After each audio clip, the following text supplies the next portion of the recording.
So let's take a look at our first example here. Our first example, we are going to be taking and finding the difference quotient. Now here's our difference quotient formula. These are just function things. So remember what we're going to do. We need to find f of a plus h. We need to find f of a. We're going to subtract those things, and then we're going to divide by h. So first let's look at f of a. That's the easy one. It's just going to be a squared minus 2a plus 3. Now let's talk about f of a plus h. That's going to be a plus h squared minus 2 times a plus h plus 3. Now remember, when you do f of a plus h, we've got that a plus h squared. That's a plus h times a plus h,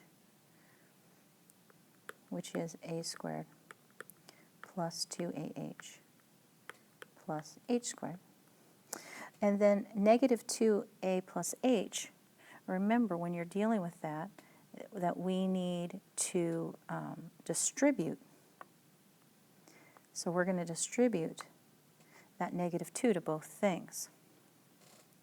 So when we get this whole thing together, it's going to be a squared plus 2ah plus h squared minus 2a minus 2h plus 3.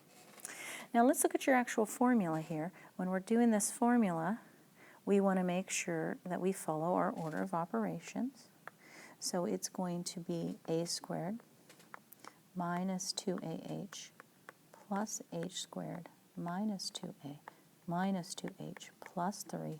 And we are going to subtract f of a, which is a squared minus 2a plus 3. And this is all over h.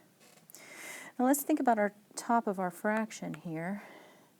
This is going to be a squared minus 2ah plus h squared minus 2a minus 2h plus 3 minus a squared plus 2a minus 3 over h.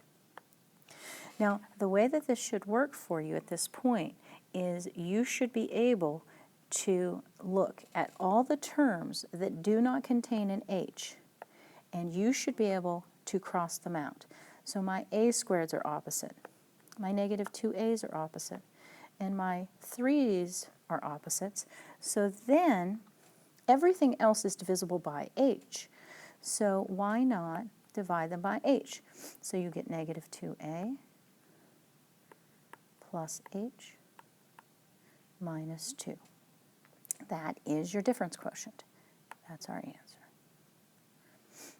Now let's take a look at the domain and range for problem number 2.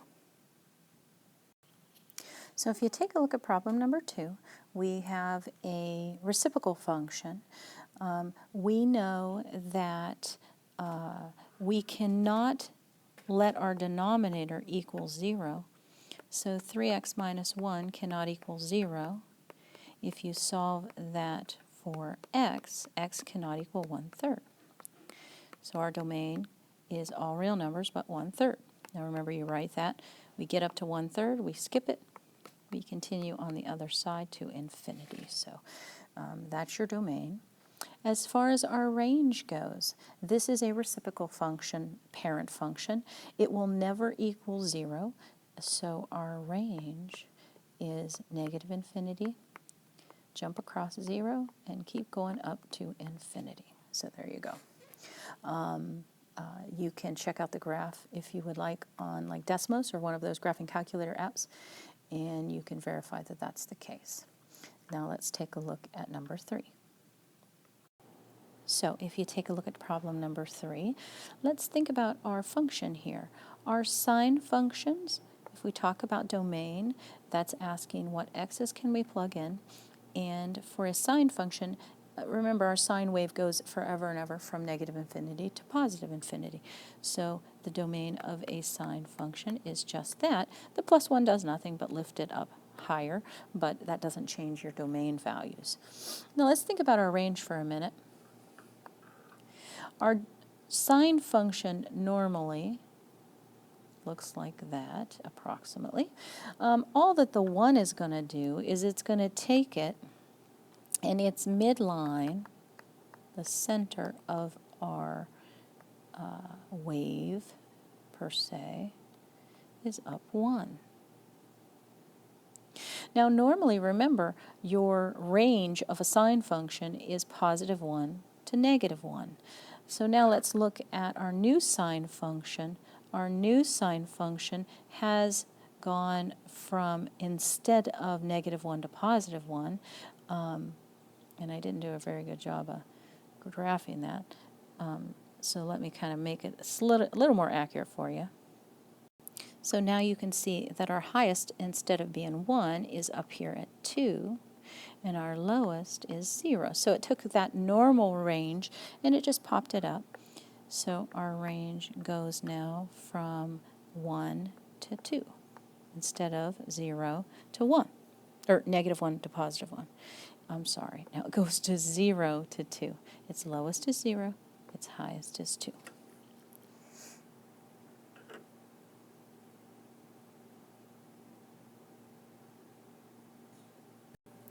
So let's take a look at this one. This is basically, I want you to describe the transformation. So when we add on the outside, this would take the function and move it up 8. If we add on the inside, that's going to take the function and move it left 8.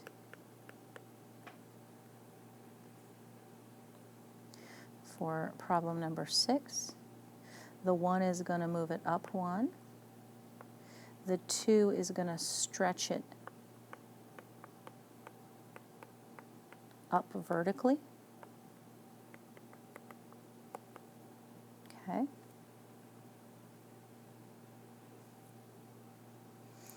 Let's take a look at problem number 7 here. This function, the inside 2, will move it to the right 2. And we're subtracting inside, we move it to the right 2 units. And then the whole function is going to move down 2.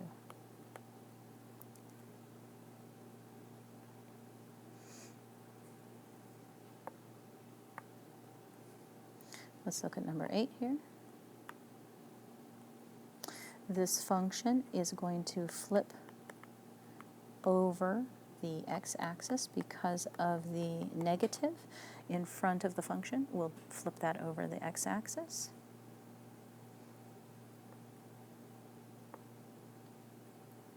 And let's take a look at number 9 here. For number 9, the negative in front is still going to flip it over.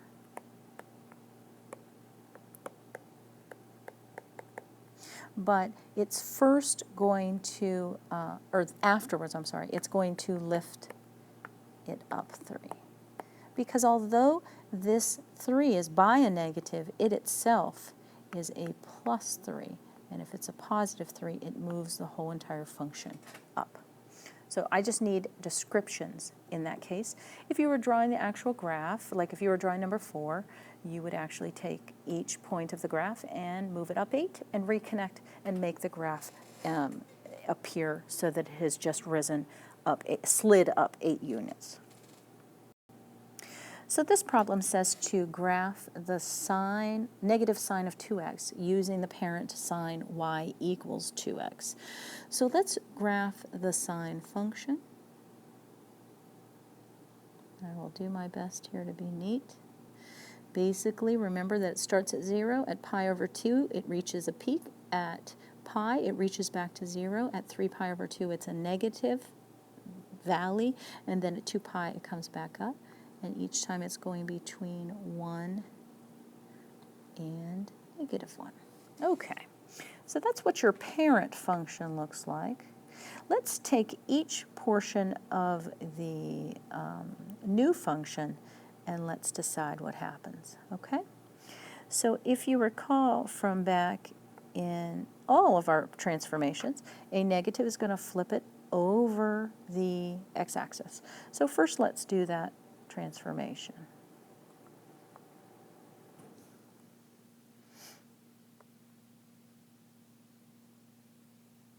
So that is our initial thing that we can look at. Now let's take and deal with what the 2x does. If you recall back in trig class in the second semester last year, we talked about the period of a trigonometric function. And so normally our period is 2 pi, as you can see on our blue graph, as well as our green one. Our function repeats itself every 2 pi intervals. And in this particular function, if you look what's inside there, the 2 is going to affect the left to right motion of the graph, and it's going to make its period 1 pi. So what's going to happen is each one of these locations, if you think about it, it's going to move twice as fast because it's going to reach one cycle of the wave by the time it hits pi. So by the time it hits our pi value here, it has to come up and back down again and back up again. Now, the green function is our flipped function. So let's deal with what our period change does to that flipped function. So now it's going to go back down to 0 at pi over 2, back up and down again by the time it reaches a pi. And then, of course, we can do that multiple times to get our idea of what our graph looks like. And that is the red function is our parent function.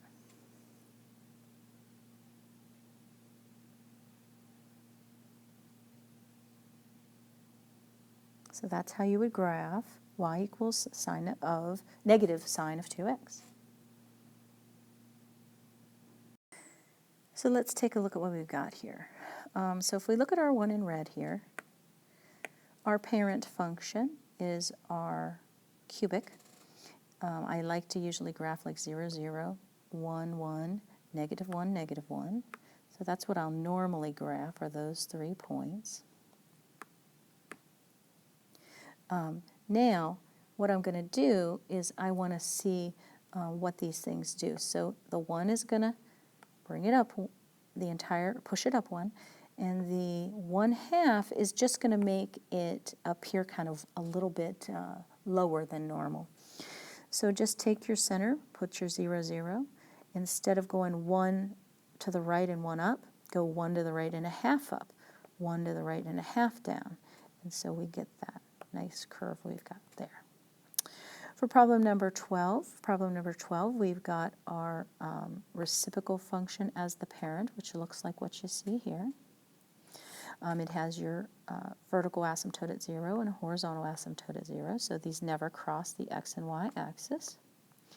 This plus 2 on the inside is going to move your function to the left, so I'm going to get a vertical asymptote at negative 2, and then my function is going to surround that vertical asymptote.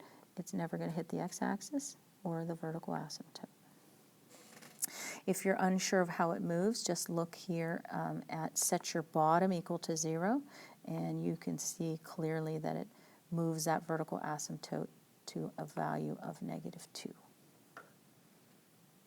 Let's move on to the next examples. So let's go ahead and take a look at these ones. Remember, for symmetry, we basically want to look at whether or not a function, when we plug in negative x, we are looking to see if when we plug in negative x, it changes the sign of everything. That would make it odd.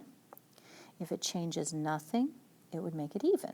Remember, odd functions have origin symmetry. Even functions have y-axis symmetry. If you take a look at part A here, our a function, when we plug in negative x, this first piece is the only piece that changes, nothing else does, so it's neither even or odd. For part B, if you plug in negative x, everything changes, so it's an odd function. For part C, when you plug in negative x, it goes right back to where it started, so it's an even function with y-axis symmetry. In part D, one of the things we talked about the other day was the fact that our sine function is odd. Yes, it is, but as soon as we put that 1 out there, since it can't change sign, this doesn't have origin symmetry anymore, so the answer is neither. So you can take a look at those, and you can see basically just plug in negative x, and you will tell whether it's even, odd, or neither. If we take a look at these, let's just go down and look at each. So let's go ahead and take a look at these. I apologize, let's start over here. If we look at number 1, we are approaching 2. So I was at negative 2 for some reason. If we approach 2 from the right, if you look at our xy axis here, maybe if I highlight those, that will help keep me focused here on what we're at. We are at a height of 3 from the right.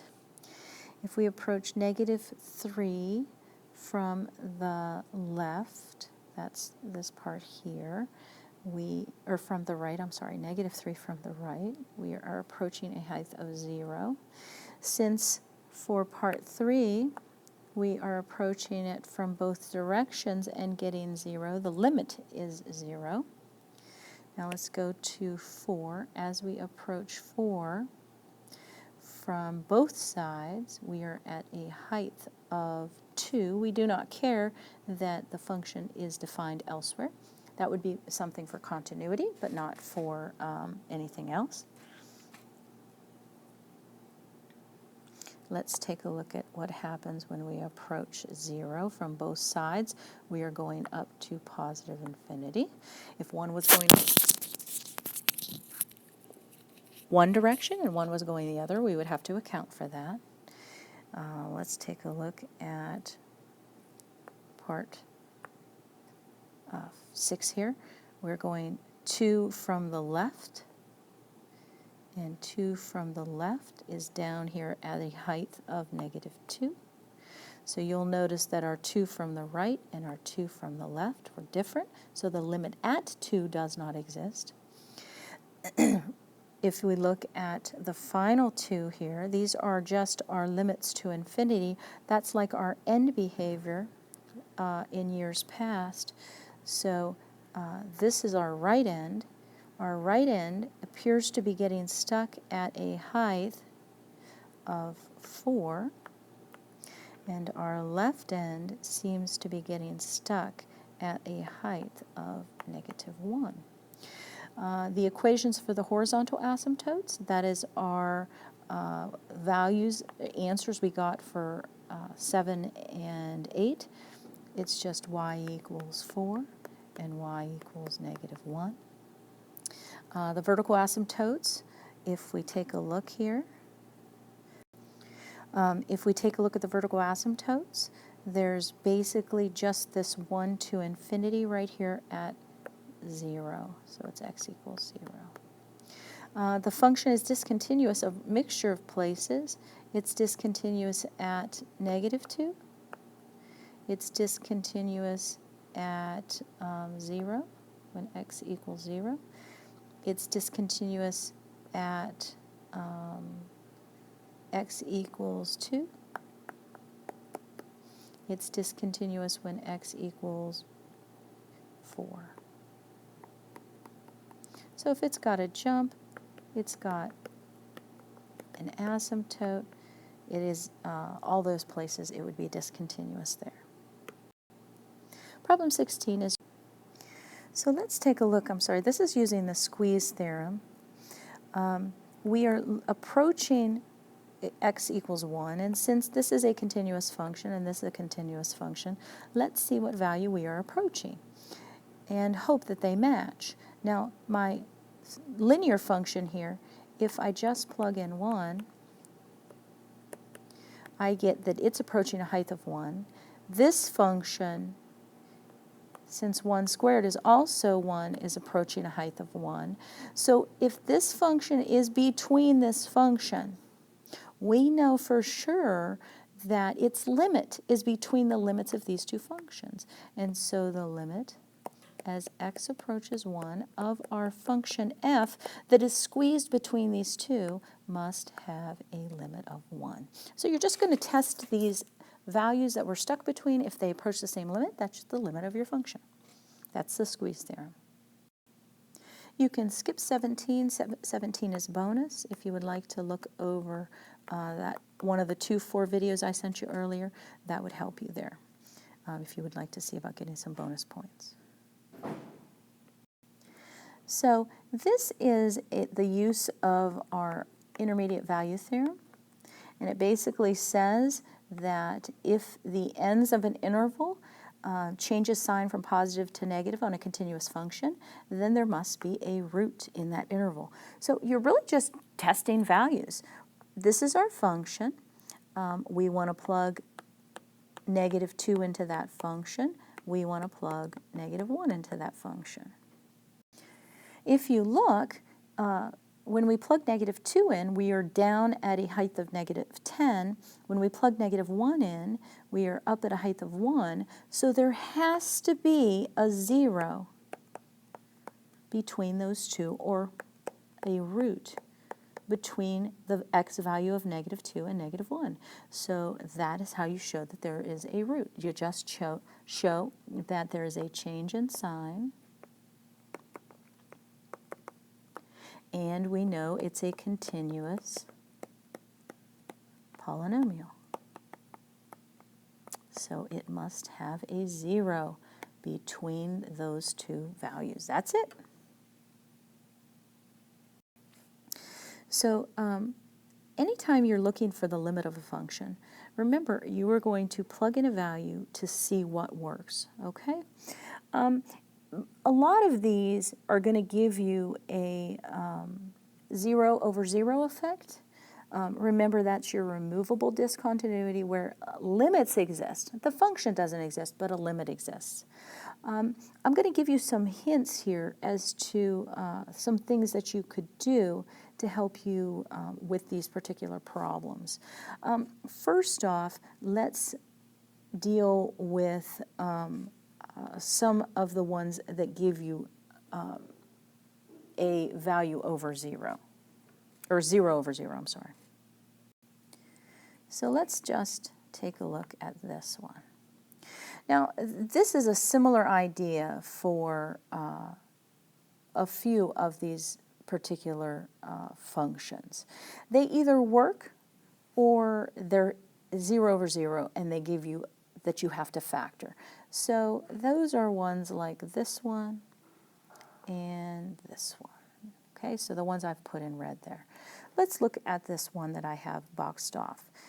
If you take a look at its particular function, it factors in the following way. So if you just think about back to your factoring in Algebra 1, Algebra 2 course, these two pieces are going to cancel out. So we are left with the reduced function x minus 3 over x minus 1. We can plug -3 into that. That will be your limit. So our limit and our answer to that one is going to be -6 over -4, which two negatives make a positive. 6 over 4 is the same as 3/2. So that's your answer to this one. So the ones I've circled, if you get 0 over 0, factor it, okay, if they're just polynomials. Now, I want to discuss some of the ones with square roots in them. So let's move on to some square root problems. I want to first focus on ones, so this problem. Let's see, where's another one like that? This problem. Any problems like that, you want to use the conjugate of the place where your square root is. So I want to do this one right here. So I'm going to multiply the top by 4 minus radical s is going to get multiplied by its conjugate, 4 plus radical s. And I apologize, but my s's always look like 5s.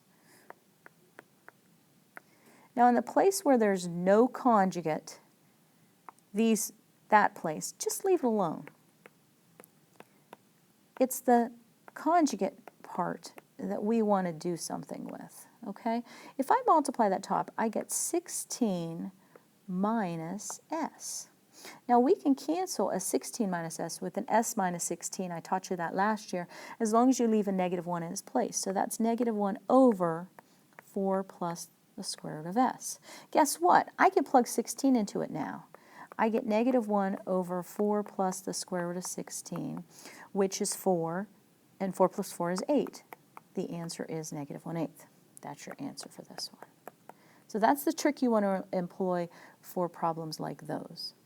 Now, if you're going to do a problem like our absolute value ones, and it says to the left or to the right of that value, just plug in something really close. So for this one here, we're going to plug in something just past 4.1. This one, plug in something just to the left of 8, 7.99.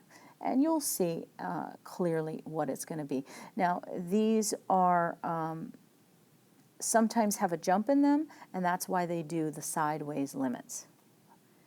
Now, if you take a look at some of these you get a number over 0.